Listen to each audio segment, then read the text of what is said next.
Hey guys, welcome to another beautiful episode of the Billionaire Habit podcast. And today is probably the biggest, the best, and it should be a Guinness day. It's the first time in 12 years and in over 15 years I am interviewing my wife. Right? First time. Interesting. Ladies and gentlemen, my guest is Mrs. Bisi Akintayo. Thank you very Welcome. much. Namaste. Namaste. How are you doing today? I am doing great. So you lost your dad a couple of weeks ago. I hope you won't cry on this podcast. I was not expecting you to even mention this. So, who is your dad to you?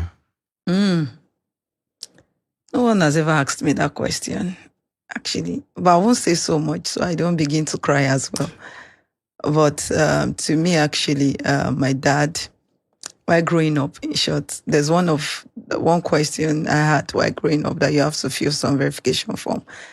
And I put my dad there and he said, okay, who is it to you too? That was just an online question and I was like, my hero. And that one is actually...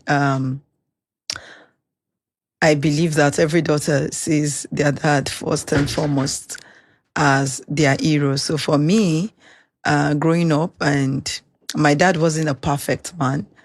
Everybody has their flaws, but my dad was an amazing father. He ensured, like a lot of amazing fathers out there, that we had a good education. And he would say to us that the only inheritance I have for you is the education I'm giving to you. And he would tell us, pray as if nothing will help you to succeed in life other than prayer. And read, because it doesn't compromise reading. Read as if nothing will help you to succeed other than reading. I remember growing up was tough, having a very strict father.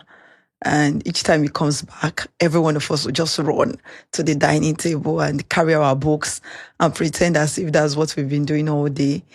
And I remember, it's so funny now remembering, because I have a spot on the dining. Nobody competes that spot with me, because when they do, their secret gets leaked out in terms of when you're reading on the dining, I would back my dad and my dad would think I'm reading. Actually, I'm sleeping. I'm not reading. Like, we're talking now. So he's watching his TV and everybody's on the dining reading. Gets to the point I'm tired of reading and I start sleeping off. But my head will neither shake nor my body will shake. I'll just be in one position and I've slept off. And how beautiful it was is whenever my dad is coming, I will know. I don't know how it happens. And I will wake up. So any page I'm on, I know the answers. I always open a page when he asks me questions. And he say, you need to look like Bisi for those of them who actually did not get the answers to the questions right. So you need to look like Bisi. Bisi actually knows and studies our book better than you guys. So for me, it was very strict. He's keen on education. Got us several teachers while we're growing up. And ensured we went to the best of schools, except when I chose my school that I wanted to attend. I was the only one that attended the public school in my house because my friends were going to the school. My dad wanted a private school, but I insisted that was the school I wanted to attend, and he allowed me. And like you said, I was his favorite, but I always try as much as possible for him not to say I'm his favorite, because it always causes issues between myself and my siblings. So I'm always trying. But he was an amazing father. He was a giver. He was a lover of God. He was a man who people loved. He added value to the lives of people around him. He was a value-added individual. There was no one he came in contact with that left the same way they came. Well, why did you marry me when he said he wanted you to marry me? Why defy him? He was so special to you. You loved this man. Then you broke his heart. Why are you asking these questions? I should have prepped me. I told Joshua to give me the questions. No, there's no question. There's no guess I've had that I give question.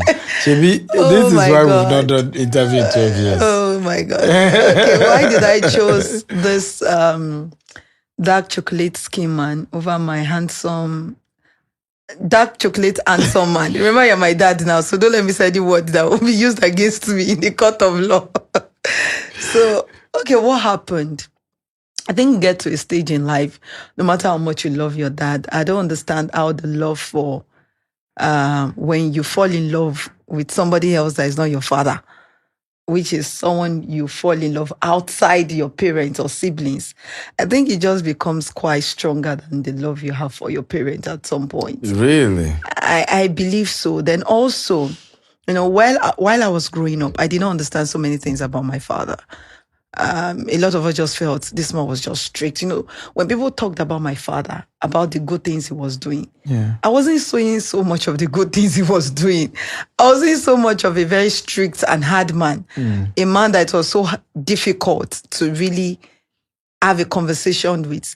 Sometimes we crack jokes with us and we are like carrying this stern face, It's not even funny. And my dad would be laughing. We just expect, because it was just extremely strict. When I say someone is strict, it was very strict. It was until I got married and I had kids.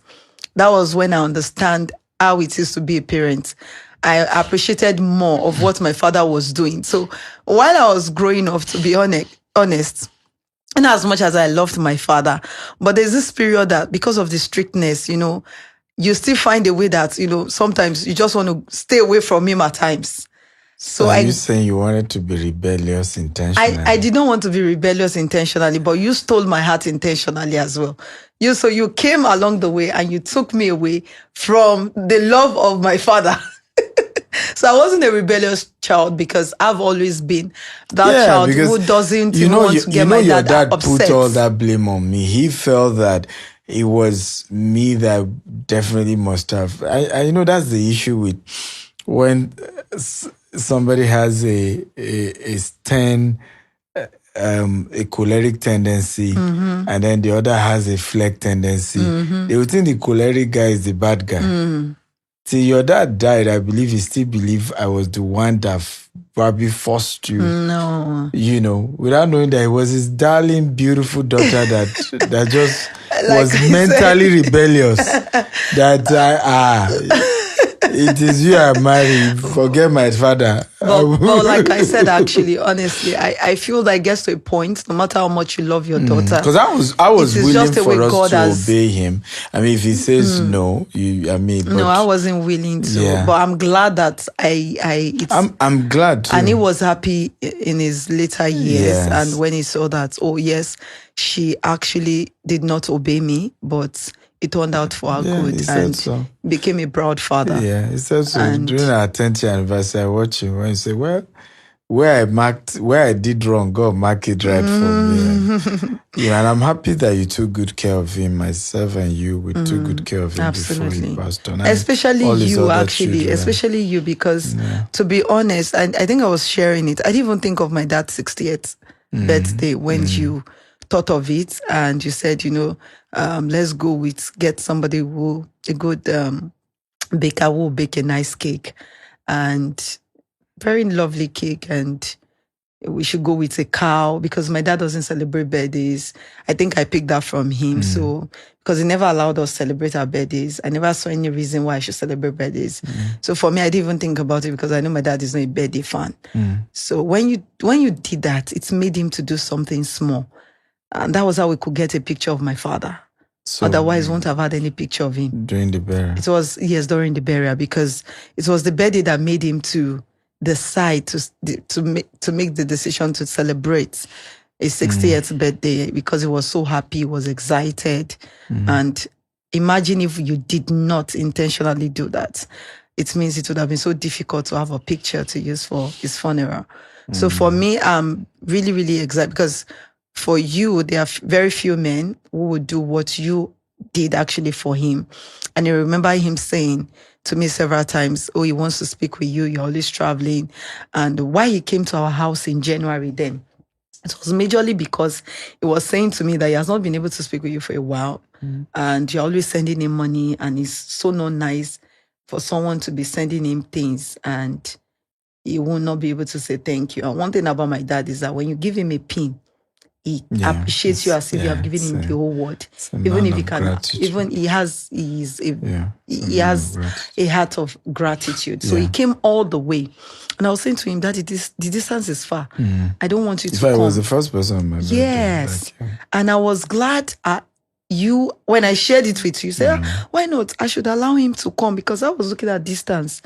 And I was glad it happened, because if it had not happened, if he didn't come, I would have regretted it as well for the rest of my life, because I never knew we had limited time. I felt we had a whole lot. Like we had so much time together to spend. And I've even imagined him at our son's graduation in secondary school in the university, his first grandson. You know, I never knew we had short time. So I want to say even thank you to you, because you were really, really amazing. Even days we had not come back together, you asked me to call him. You know how to, you might not be the person calling the whole family members, but you know how to push me to ensure that I'm staying in touch with my family, even when I'm like, no, I want to just be on my own. And you were like that glue that was holding both myself and my family. And that was amazing from you. I think we spent so much time talking about. Yeah, so one more on your dad, the burial. I'm telling you this for the first time. Your cry made me cry during the burial, basically when he was, and what was scary for me was, I was like, what will happen the day I die? Well, no, don't talk about this one. Biko. Let's remove this topic. And then, if Bisi will be like this for her dad and be so much pain for her dad, I was like, when I die, what will happen? We shouldn't go to that topic. I think that's all I'll say. Let's stop that topic there. Okay, let's just end. It should be end of discussion, because we are not talking. That's going to be in about maybe. Yeah, I want to live long. 70, 80 years time. So I don't know. I'm not even joking about long. I want to live long. But I don't want to talk about it. And I believe you live long as well. Absolutely. I believe. But I don't want to do 120. 100 is enough. 100? Because I want to look beautiful. And when I'm old. When I'm 120, I won't be fine. So let me leave it at 100. You can do 120, no problem. 100 is okay by me. So you met me on campus. I was your mentor. I was your pastor before married. And then you saw me do business from campus days. I mean, I used to sell popcorn. I used to do a lot. Did you ever believe I was going to be this successful? I knew you would be successful, but of course, I didn't see the picture of this successful, actually. Let me be honest. So why did I say I saw the picture of success? Was because we were already doing, you were already doing some exploits, though it wasn't leading into physical cash. And based on the fact that I have a father also who was in the line of business. Yes. So I believe also helped my belief system. Okay. Because today business is up. Tomorrow there's some crisis in business as well. Then I've also gone through some fair share of, in terms of not being able to, like I tell people, I was born with a silver spoon, but I didn't grow up with a silver spoon. Wow. Yes, because my dad was in customs and he resigned early in life. And even 3 years after I resigned, they were still paying him with the hope he would come back, but he never came back to customs. And for me, then he was actually even managing, he was in charge of this border. So my dad was there. At a point, my dad had cars I couldn't count. The cars that picks me up in school in the morning is not the one that will pick me in the afternoon. Wow. Shots is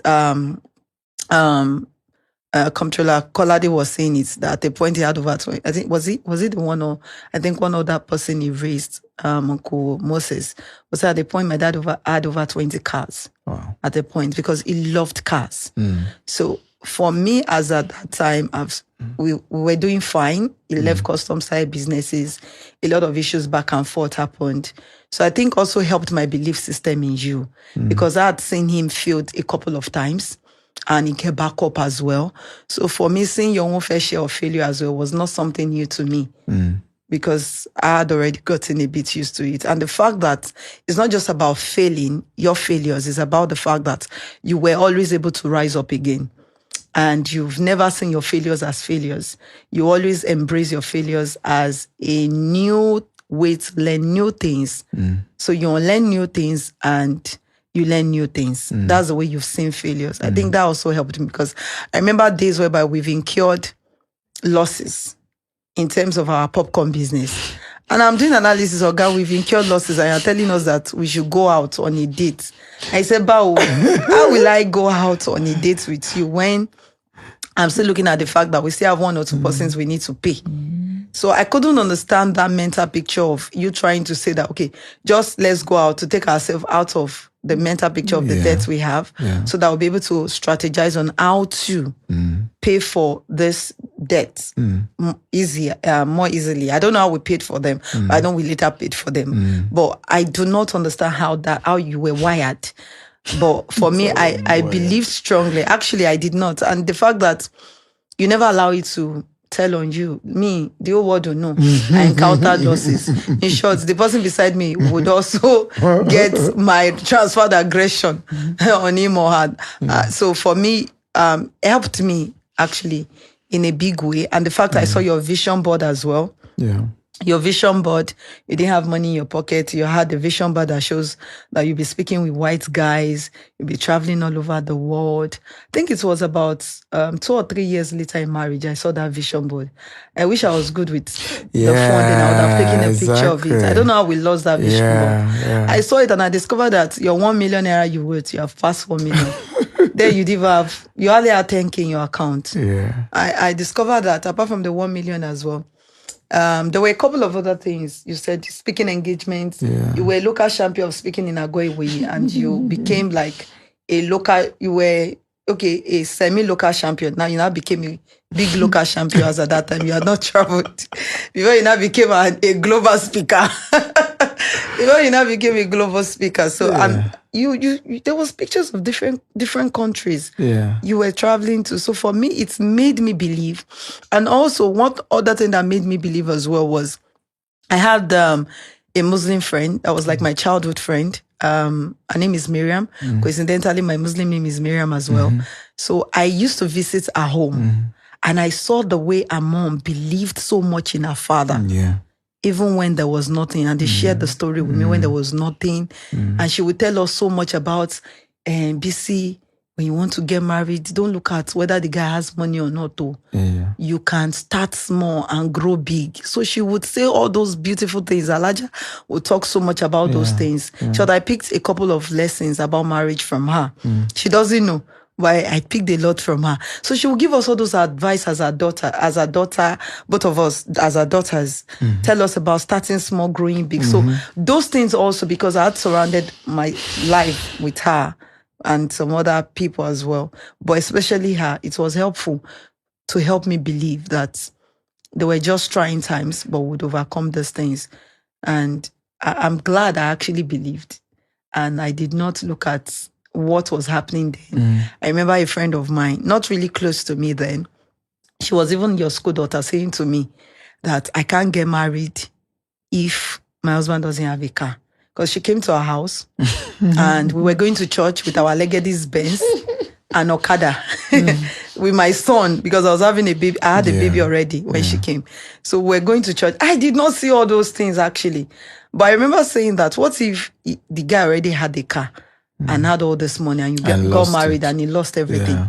Does that mean the woman is going to file for a divorce or what?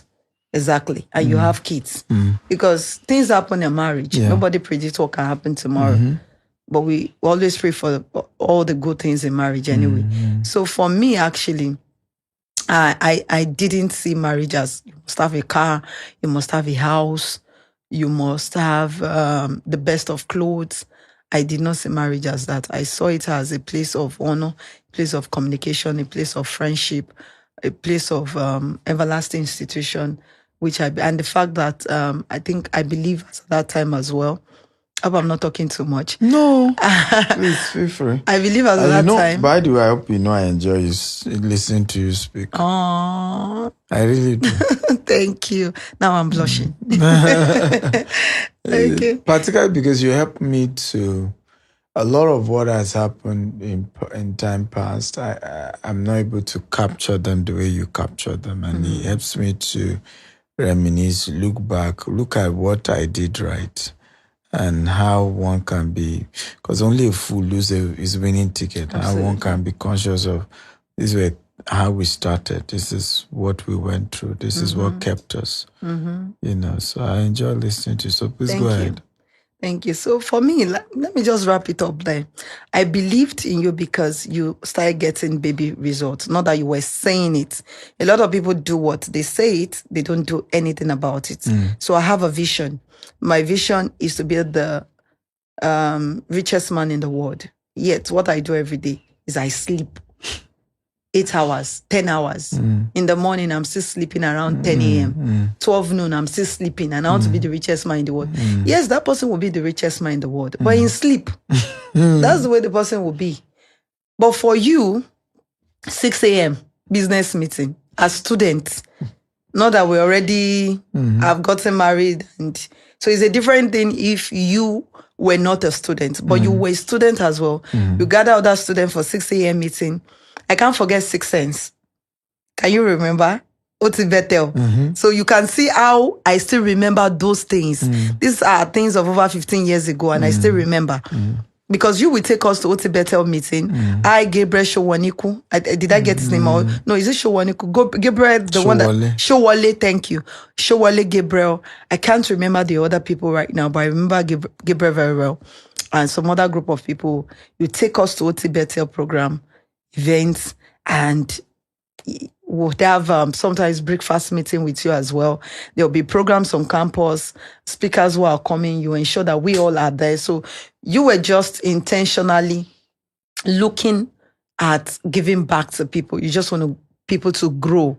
It's not as if you want anything. You just love to see that people are growing in terms of their intellect, in terms of their spirituality as well, because the church part as well was there. And you were not compromising discipline in terms of, oh, she's my fiancé as at that time.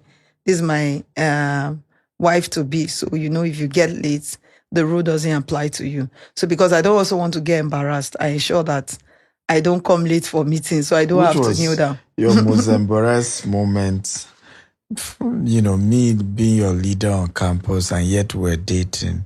What was the most embarrassing moment for you? I won't say so much about my embarrassing moment because I also knew how to play my card well in terms of number one. I think the only time I knelt down was once. And I didn't feel embarrassed. We used to have a rule: if you come late for our meetings, yes, you will kneel down. Yes.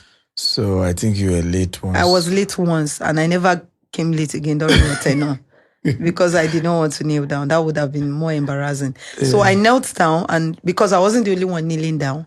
Okay, so that helped you. That helped me.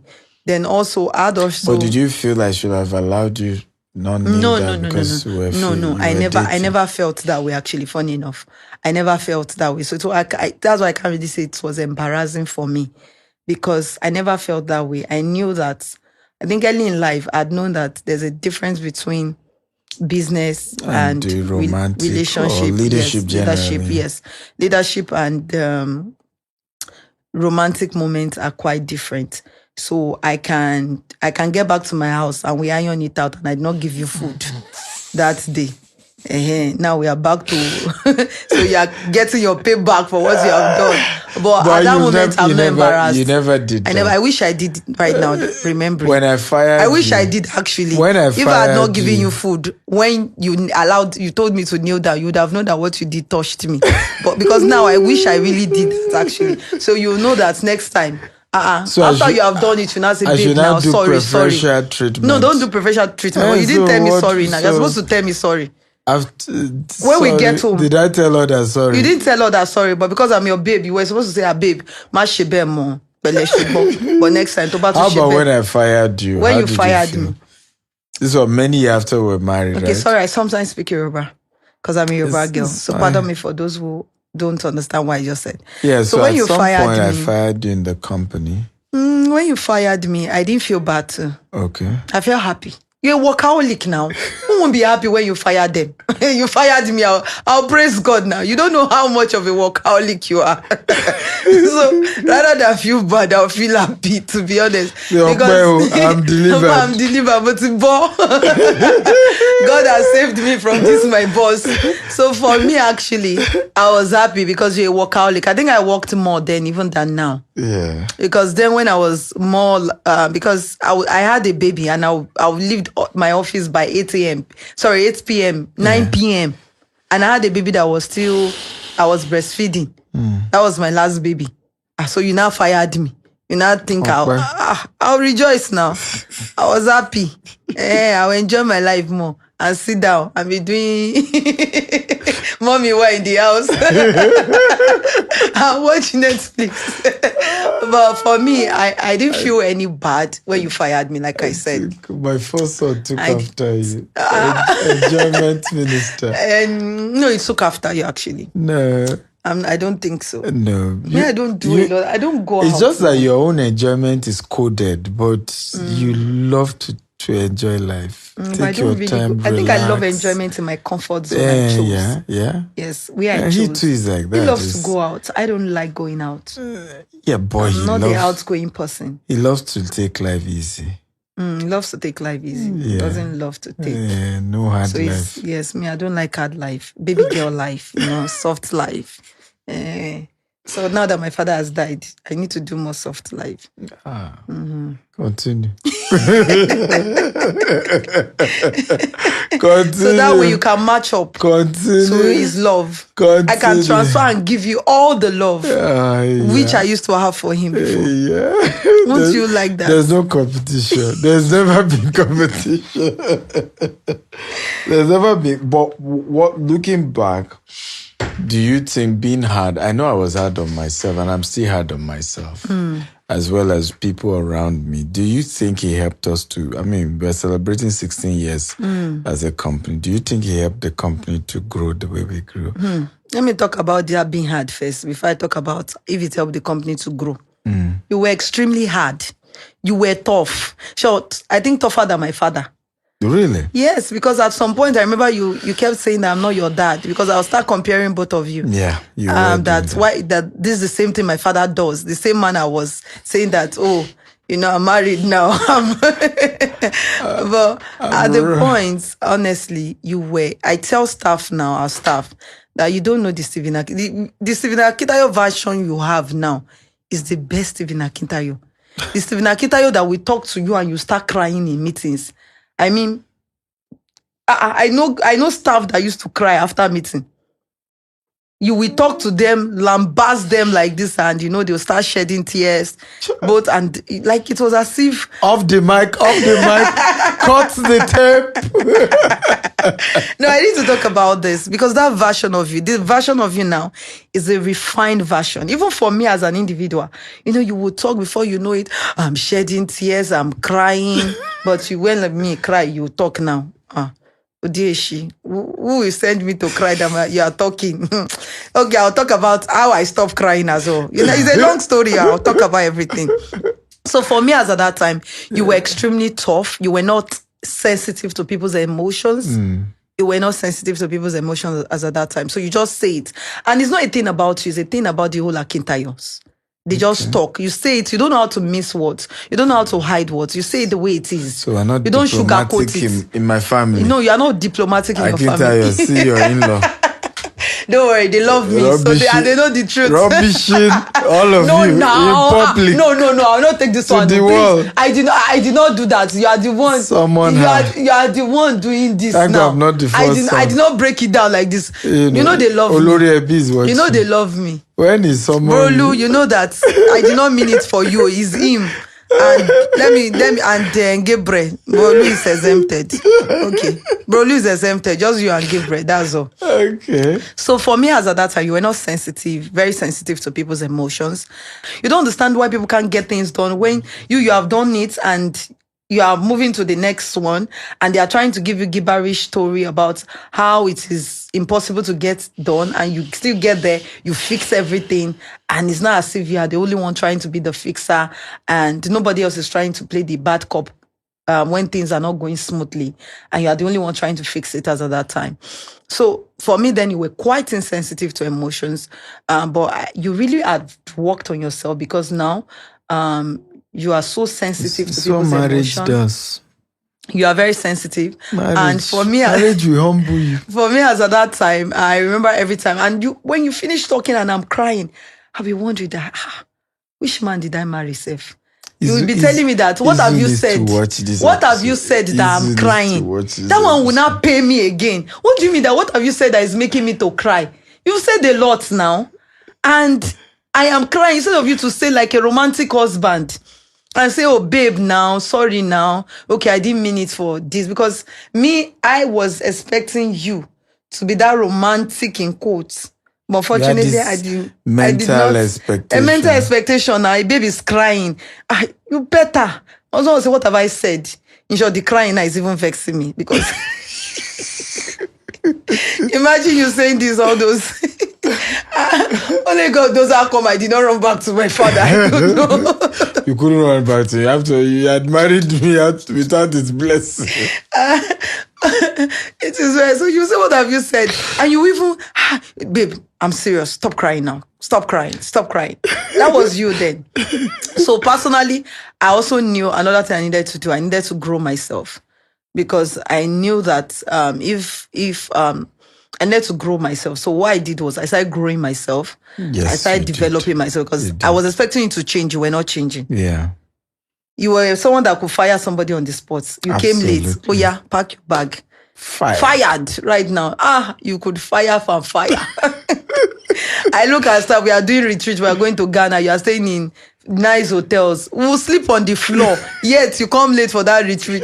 You don't fire. I will sleep on the floor. I remember you used my house at some point. People were sleeping. They'll lay beds or something on the floor to sleep, to have retreats. Yeah. And you can imagine how much we've grown now that we are doing retreats and we are traveling out of the country to have retreats and do it in more like a 5-star hotel now. Oh, glory be to God anyway. But let's go back to where I was coming from. So I had to grow myself. Yeah. Then another thing I did is I had to study temperament. I'd studied temperament before I got married. Okay. By the way, we never had any counseling. I hope you know. No marriage counseling. Nobody counseled us. All these 3 months marriage counseling, we didn't do all of that. And God helped us to actually have a successful marriage. For over 3 years. Well, yes, but you know, a lot of people go through all this counseling, all these adults, all those, and we never had all of that. Don't let me digress again. So I don't want to forget this topic. So I remember learning about, the question, I remember learning about temperament as related to marriage. And I remember I stumbled on a video on YouTube, because I watched a lot of YouTube videos then. And the video of this Ghanaian pastor, Adelaide Mills. So it really helped me a whole lot. We've never met, but a video actually really helped me. This, thank you for helping my wife. So I watched her video, and she was talking about her husband. The temperament was exactly like you. Oh my God. How she will cry and cry.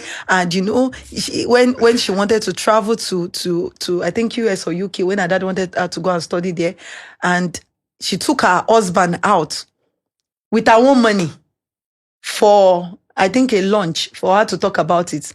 And the pastor was saying, because he's also a pastor of our church, and the pastor told her husband told her that, no problem. If you go, it means this relationship is over. It means we have to break up. The money she paid for the meal. And she was shedding tears. So she said several things, how her husband was just exactly like you, the same temperament. So she was talking about our temperaments gets to play in terms of marriage, and spoke about the different temperaments. And I remembered also my own case where I bought food for my husband that both of us will eat. My husband has had a very, very tedious day in school. So I bought the food, took it to your own hall, to your room. We're dating then. We're dating, yes. Took it to your room. And I just got back from home as well, and I had some money. I said, okay, the best restaurant. I bought food from there, amala and jollof rice. I'll never forget. And Amala and jollof rice. yes, you have forgotten. I can never, ever forget. Bought amala and jollof rice and kept it in your room. I think I now stepped out, so you came back before me. So I was supposed to eat that meal and go back to my own lodge, my own hall. Yeah. And it was supposed to be our dinner. And when I got back, you had started eating. Yeah. So I go hungry. Yeah. Start eating the amala. Yeah. I got hungry that. Why didn't you wait for me? Because I love that we eat together. Yeah. And you say, oh, sorry. I would have waited. And I said, because of this, I'm not going to eat this food again. And I got hungry. Yeah. And you did not tell me sorry after that. But and you ate the amala. You ate the jollof rice. You ate amala. You finished everything. But I said sorry. One sorry. Are you supposed to come back and pet me and make me feel like, babe, sit. Thank God we're having, this is our first time having this kind of conversation. I'm not sure you have heard this before. You're supposed to come back and pet me over and over again. Babe, sorry now. Yeah. That's the way you're supposed to do. Yeah. Thank God that you have changed anyway. But I expected that. So when I was watching a video, everything was just gelling and helped me to understand temperament as related to marriage. Because I feel my husband, several times I'll come to you, do you even love me? And you'll tell me that, what do you mean? That gets me angry. What do you mean? Because I'll look at this man. That gets me You don't show, because you don't show it. You are not a person that shows love. Yes. You don't show love. Because what I expected as love is, you come all the time, tell me I love you. Yeah. Even when I tell you I love you, you don't tell me how beautiful I looked. And people will be telling me I look beautiful. By and the I'll be way, wondering. You're looking beautiful. Thank you. Okay, just jokes apart. But for that time, you couldn't even say you're beautiful. I would tell you you look handsome because I expected that you will reciprocate when I tell you how good you look. I love you, but you won't say those things. It was heavy in your mouth. And it was always... Why did you marry that guy? Because the guy you're describing now, even me, I can't marry him if I were a woman. I don't know how he stole my heart, actually. I don't know how he stole my heart. With all this bad attitude. With all this bad... But I've forgiven him, Sha. And he has repented. It was love. Sometimes love does not see some things.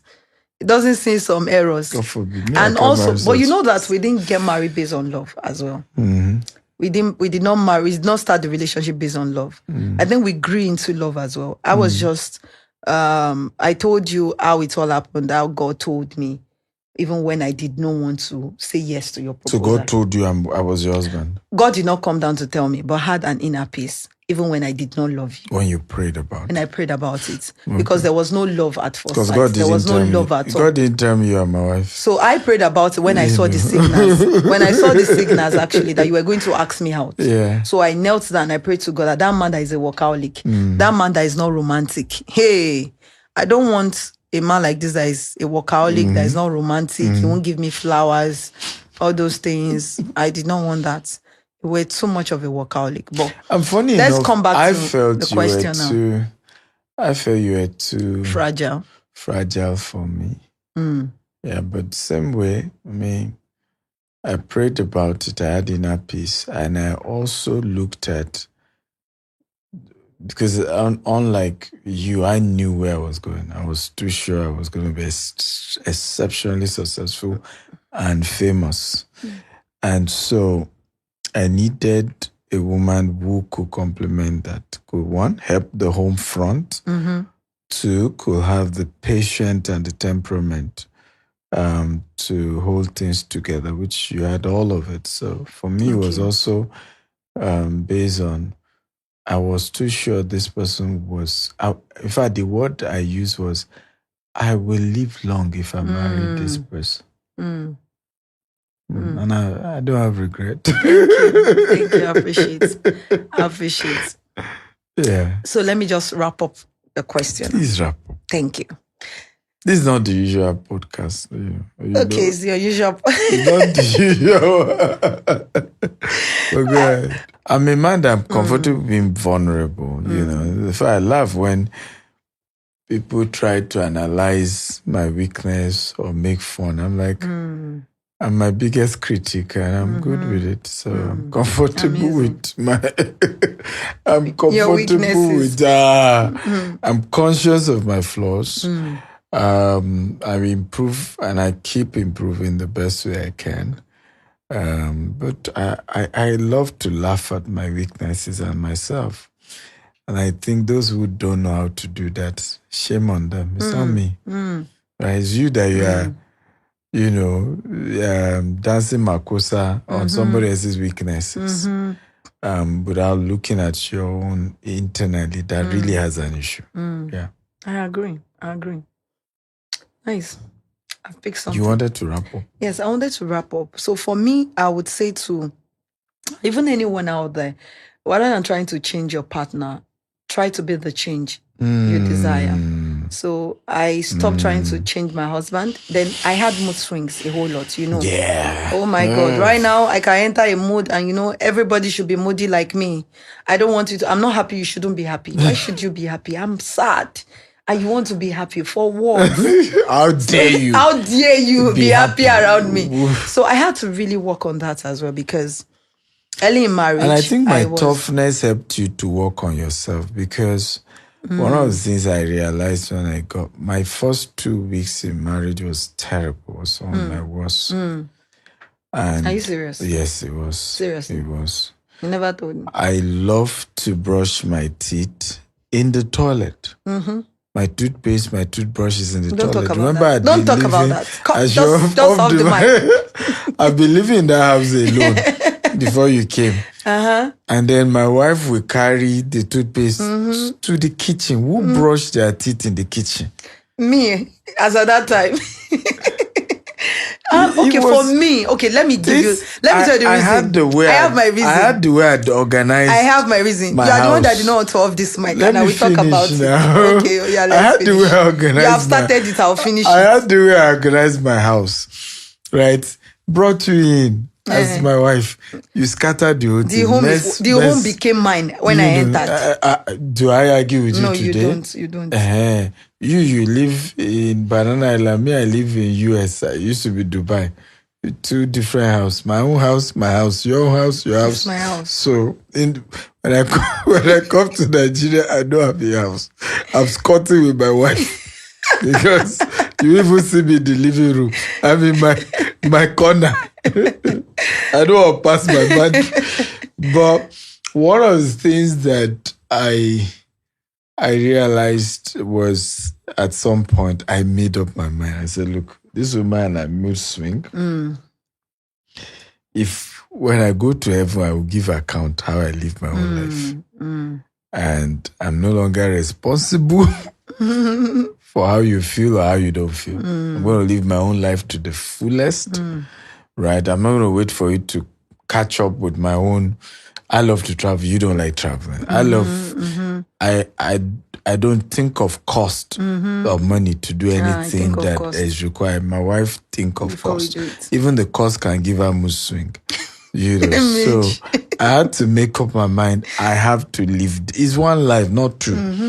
And the death of my mom had taught me that you can work so hard and be a good person and just die at a time when you're supposed to reap the fruit of your labor. So I made up my mind, I want to enjoy my life, And I think at that point, in my own opinion, you had to realize that, look, I am the one losing. The way I saw it.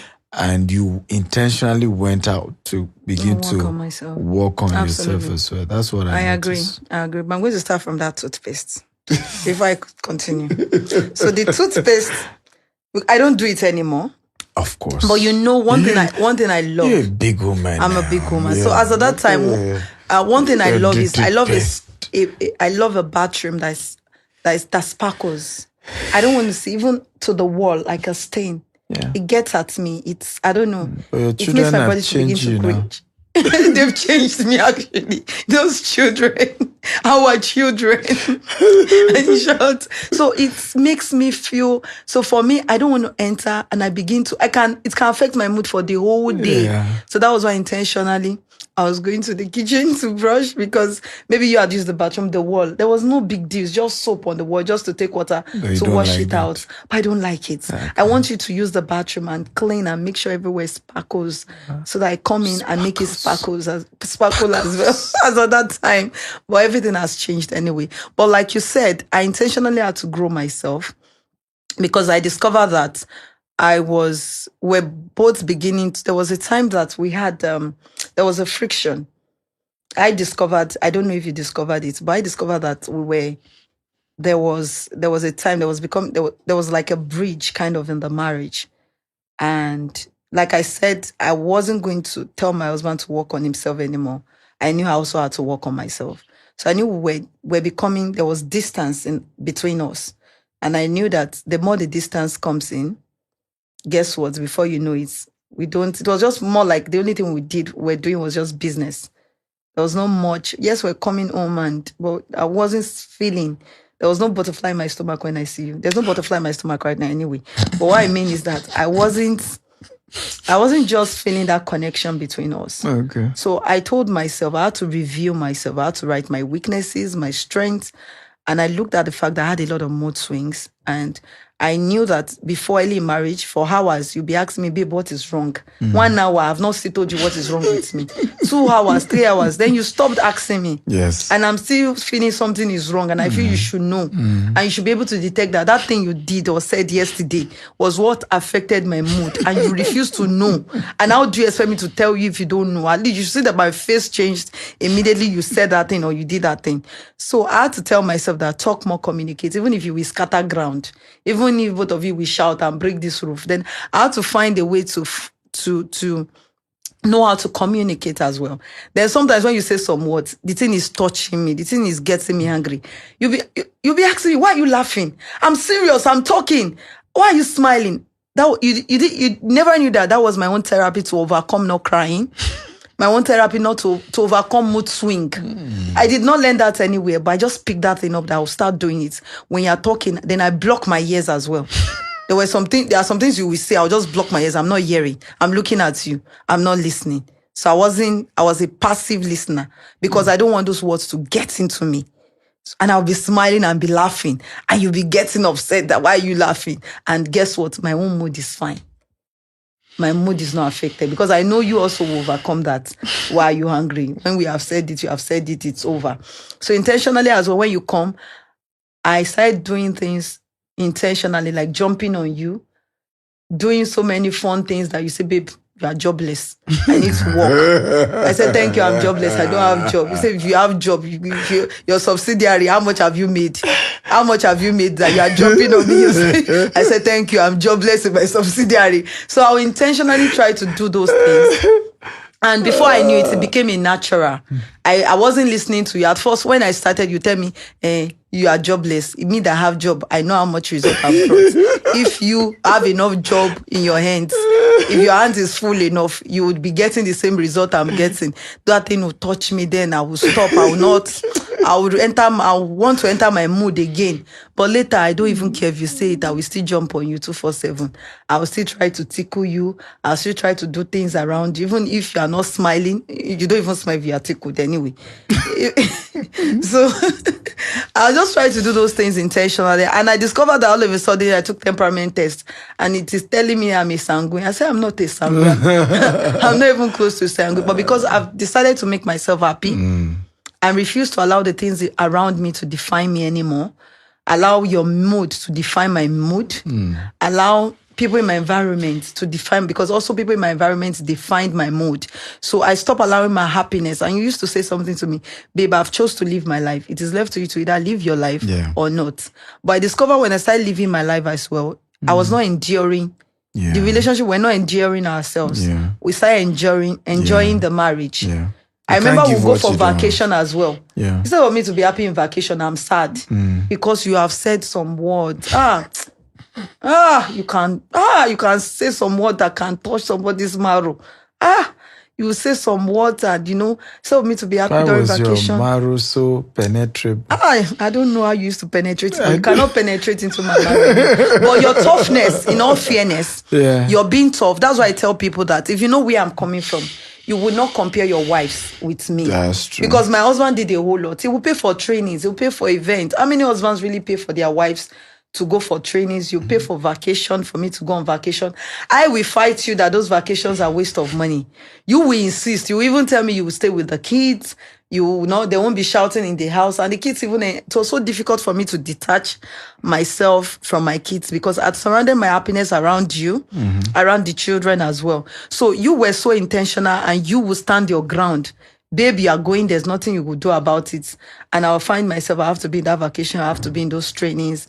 And those things also, seeing women doing great things, seeing myself as well, being able to train and coach people, mentor people, it also gave me more confidence, being able to earn my money, to buy my own things without having to depend. Please, don't forget. You see, forget this part. Just don't. That's why I did not finish it, so that my words can not be used against me in the court of law. So I don't want to finish this part. Abby, but for me, your toughness really helped me. You make your money, so you can buy I did not say that. So you can buy. I did not say that. I'm a baby girl. Independent I'm a baby woman. girl. I did not say that. So there's no need Please, for my own money. My lawyer I'm going to call my lawyer. My lawyer will defend me. I never said that. So your toughness really helped me to grow up, actually. Yeah. I've really grown over the years, and I'm happy for the growth that I've accomplished, because if you were not tough, if you were still trying to treat me like the baby girl, I believe I won't have grown as much as I grew. And I'm grateful for that growth, even in the company. And that's why I tell people, whatever he's doing to you, don't think he's being partial with me because I'm his wife. I know how many queries I've received in the company. I know how many times they meet you say, give Mrs. Akintayo your query. Give her query now. Give her query with deduction.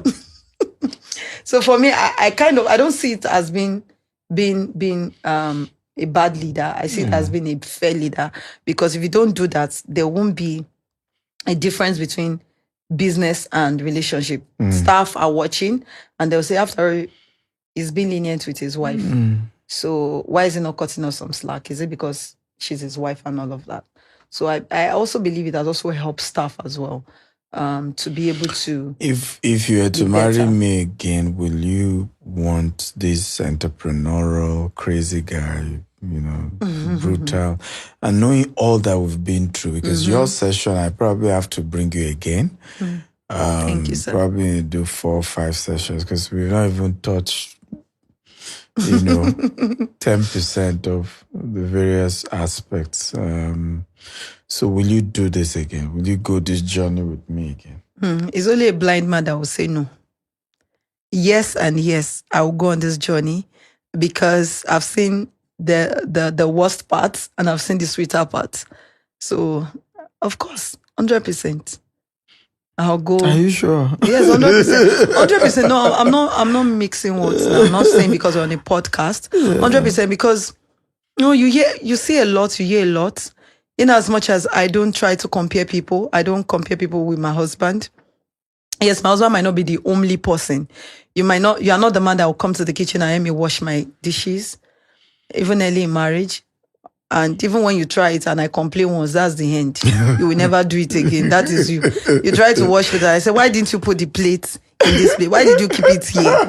Why did you change? You only changed our baby's diaper once, remember? Because you complained. Because I complained. Now, why did you change diapers and you left it on the table? There's a trash can, for goodness sake. So because of that, you never change his diaper ever again. That's divine. So for me, the only thing is I'll just change a little part. I'll change a little part of being the emotional part for early in life. But of course, yes and yes. Let me add this for women who are watching. Please, don't try and change your husband. No. And for men watching, don't try and change your wife. Right? People only change if they want to change. And I think the whole process of I want to change him or I want to change her is really, really what messes up the home. Messes up the marriage. Yeah, it's really what messes it up, right? Focus on changing you. You have control there. You have power there. But trying to change the other party, it won't work. 100%. It never worked for me, actually. Yeah, it won't never work. Worked for me. And it didn't work for me either. Because I think even I saw you improve better when I just left you to be yourself. Right, so by yourself, you then saw reasons to want to work. But when I was more after I want to change this, I want to change that. I think this, it just was not. But one more thing is, where did you get your maturity from? Because we've been through a lot and we've never had third party come into our marriage. Though I knew one of our constitution was whatever issue, we must resolve it ourselves. You know, our marriage is not like another. So we have to create our own template. I will never intentionally use your weakness against you and vice versa. Those were key things we agreed on doing. But I felt you were extremely mature, even till now, way more than your age. Where do you think that came from? For me, it's the intentionality of the people I surrounded my life with. Even there was this woman, I can't remember her name, when we were on campus. You know, I told you that I never wanted to get married. I hated marriage because my father's marriages didn't work. The first marriage, the second marriage, the marriages around my life that I grew up knowing, I hated all the marriages. So I did not want to get married. So you also surrounded me, made me to surround myself in school, then take me to some homes, pastor, scheduled to his home, so that you can be married and be happy. Because I felt marriage was slavery, marriage was bondage. That was what I felt while growing up. But surrounding myself with older people who were successful in their marriages, people who actually people who had successful homes. Let me put it that way. I used Miriam's mom, for instance, Alaja. She also was a pivot to that. I have all of the people around, even till date. I don't have young friends. The people I call my friends are not my age mates. They are all older than me. And I see how marriages, how they enjoy their lives. So I don't pick what you do in your home. I just say that this is what is working. So I don't say I want to use your template fully, but I see how they honor their spouse. Let me take, for instance, when we were on campus. I was one of the people that I would never call my husband or somebody I'm dating, brother. Hey, brother. Why will I call you brother, Stevie? I'm dating you. You are my boyfriend or you are my fiancé. But fortunately for me, I was already calling you brother before we started dating. Because we didn't have the intention of dating anyway. There was no plan. So I was calling you bro Stephen because you were ahead of me in school and in the ministry. Then later we started calling you pastor. So when we started dating, it was not a big question of, are you going to call him Stephen? Or are you going to call him bro Stephen or pastor Stephen? So it was a big issue. But I had to ask myself, if you call him Stephen, your friends will call him Stephen. People in church will start calling him Stephen. Why? Because the way I carry my man is the way other people around me will carry him. So I had to tell myself, I had to call him Pastor Stephen or Bro Stephen. So my friends will even call you Stephen. And I will say, no, he is not Stephen. He is Pastor Stephen or he is Bro Stephen. I remember correcting them several times. And I knew that if I wanted them to accord that same respect with you, because they knew I've said a lot I can't ever. So I needed to start respecting their own spouse as well. So I started calling their spouse Mr. So they had no choice because I was giving the same respect I wanted to command, attract. So for me, I learned how to carry my man because I surrounded myself or my life with those people who are older than me, and I learned from the successful marriages. Because I remember one question my dad asked me that I should name how many marriages that I know that were successful. Because he also didn't have a right in marriage. But later years, thank God that he reconciled with my mom and he had an amazing time with her, even though they were not really staying together, but he had an amazing time with her. But for me, my maturity came from the people I surrounded my life with. And a lot of marriages are crashing today. Why? Because people are checking social media, partnering their marriages after the marriages of influencers, artists, and some other people they see as their role model. So if they look at marriages of older generation that I've seen, that me I picked from, will never disrespect her husband outside, no matter what. They will always ensure they honor their spouse. I saw Miriam's mom several times, and she never for once. In short, Miriam's mom was an amazing woman. She was even the one bringing the major money in the home. And she would almost kneel down to serve her husband. She would call her daddy, her husband daddy. I did not call you daddy anyway, but it doesn't mean I did not respect you. But all those things actually helped my maturity level. I never heard for once they ever reported their spouse to any member of their family. So they will share a lot with me about whatever happens in the home, stay in the marriage, home. will you say forgiveness is the secret? Yes, forgiveness is the secret because both of us we are not perfect. Yeah. We are imperfect individuals that came together. So we've had to forgive and forgive. I forgive you a whole lot. Should that forgiveness? I forgive you a whole lot. So I believe that why marriages crash as well is lack of forgiveness. Yeah. Number one, lack of communication and you both agreeing. Yes, you disagree, but you still have to come to a common ground. But a lot of communication has to be involved. And when you notice, we also have to be sensitive when we notice a crack in our marriage. A lot of marriages that die 10 years later or 15 years later did not die that 15 years. It has been dying about 15 years ago.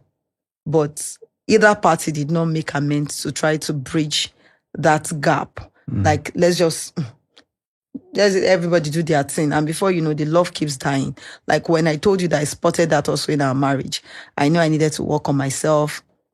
I needed to ensure that I'm also an happy individual because you're always carrying a lot on your head. And imagine you're coming back to the home. I'm always sad. I've entered my mood swing. Of course, you want to come back to the house. You won't want to have a conversation with me because she's always moody. She's always moody. So nobody wants to come to a moody house. So I told myself that as well. And for the way to every man's heart is not food, like they used to say, you are not a foodie. I'm not. So you are not a foodie. If you have anything being served, you are okay. Even if you have fruit money till night, morning, afternoon, night, you are okay. But just ensure that there's peace. There's peace in the house. There's not too much shouting as well. Peace. There's peace in the house. So for me, that was what helped my maturity. Yeah, I think it's a lesson for a lot of women. The greatest need of a man in his home is peace. He's never going to be perfect, but he wants peace. You are never perfect as well, but absolutely. Peace. And this is a disclaimer. We are not married consultant or counselor. Absolutely. I'm never one. We just share our stories. For me, it's just a gist. The reason I started this podcast is just wanted to have gist with my loved ones and with people I look up to.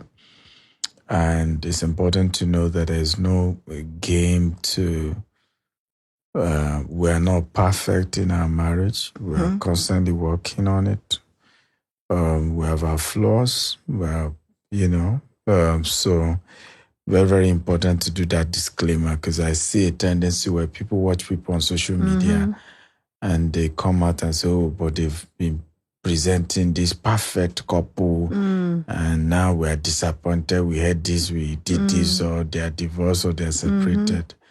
I think everybody's marriage is different. There's no two same marriage. There's no two same templates. But people are free to share their stories and what works for them. But I think you should actually had marriage counseling too. Maybe later in life because you are good at that actually. I know you can't do it now because you used to do a lot of counseling when we were in school, all those single ladies, and you see this relationship, it will not last. You tell the guy, the lady, the girl will not listen. And after a while, before you know it happens. But I think you should. Then I want to add something as well. One of the things, nobody taught me this. I just picked it up myself. And I said to myself, because we as women by default, we give more honor to our pastors than we give to our spouse. And I know my Bible very well. I don't know this part of my Bible that says your husband is a priest to your house, meaning he's like your pastor. So I said to myself, if I will kneel down to my pastor to greet him, if my husband is my priest, I should be able to do that. So if I cannot give my husband a certain level of respect, I'm sorry, I can't give it to my pastor.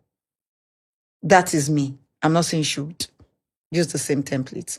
I just believe that if my husband is a priest over my home, and I'll respect a priest that is not in my home, that's just a spiritual head, more than my husband, then I think I'm not doing what I should do as a Christian. And I will have, and that's why a lot of women also have issues in their home.